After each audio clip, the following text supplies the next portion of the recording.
أنا أتوب إلى الله وأستغفره من قولي أنه وافق في هذا علي بالحاج، ومن كل ما تلفظت فيه في مجالس خاصة أو في المجالس المسجلة واستعملت لفظا من الألفاظ الذي ظننت أنه لا حرج في استعماله ثم أسيء فهمه وتأويله ورفعه إلى الشيخ، فإني راجع عنه وتائب إلى الله جل وعلا منه.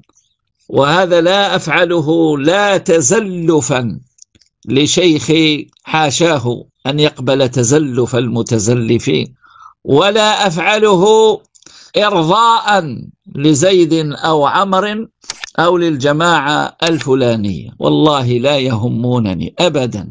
فعلى هذا الأساس قلت وافق علي بالحاج. قالوا كذا وكذا وهذا في مجلس ضيق، لا علينا.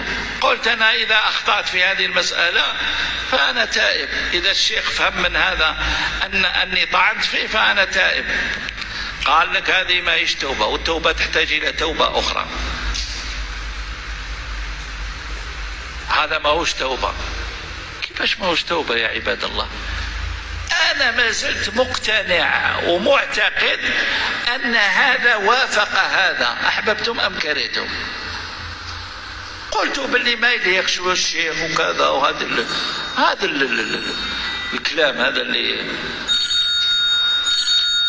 صدعوا به رؤوس العباد جميعا، علماءهم وجهالهم. قلنا معليش، وانا مقتدي بسلفي، سلف هذه الامه الكرام